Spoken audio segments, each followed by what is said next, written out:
आलोक जी, आपकी पार्टी को क्या लगता है? बीजेपी आप पर लगातार चीन के मुद्दे पर आक्रमण करती है, लेकिन इस बीच फारूक अब्दुल्ला का यह बयान आया है जो ज्यादातर लोगों को लग रहा है कि यह अच्छे टेस्ट में नहीं है। उस कद के नेता को देशद्रोह की तरफ बढ़ता हुआ यह बयान नहीं देना चाहिए। क्या फारूक अब्दुल्ला का यह बयान देशद्रोही है और क्या बीजेपी को पब्लिक सेफ्टी एक्ट में इनको गिरफ्तार नहीं करना चाहिए? सिर्फ क्या विरोध से काम चल जाएगा? बताइए आलोक शर्मा जी।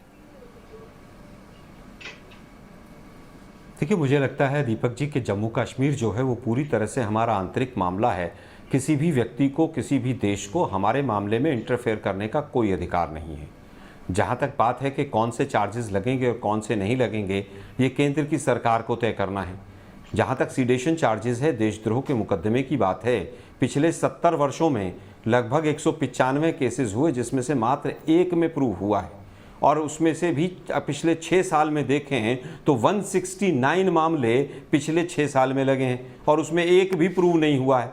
जेएनयू के मामले में भी देशद्रोह का मुकदमा इस सरकार ने लगाया था।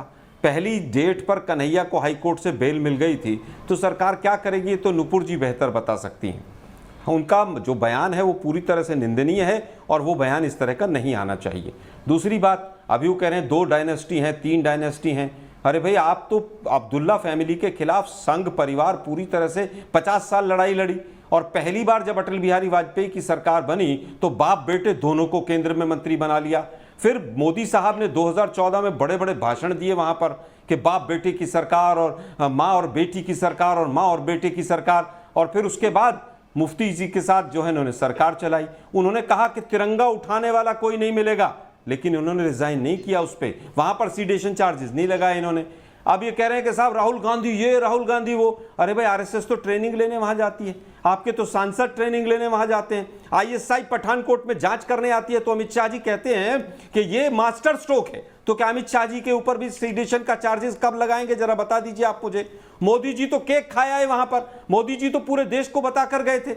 आपको भी याद होगा दीपक जी, मैं शायद आप ही के साथ डिबेट में था कि 2 घंटे पहले देश को पता चला कि अफगानिस्तान से प्रधानमंत्री महोदय उड़े और 2 दिन पहले पार्लियामेंट खत्म हुई थी, पार्लियामेंट को भी अंधेरे में रख के गए। उसके बावजूद आज सीडेशन चार्ज लग जाना चाहिए मणिशंकर अय्यर पे और फर पे। अरे भाई, आप लगा दीजिए ना, आपकी सरकार है, आपने 169 सीडेशन चार्जेस लगाए हैं, उसमें से किस किस के ऊपर प्रूव कर दिया आपने?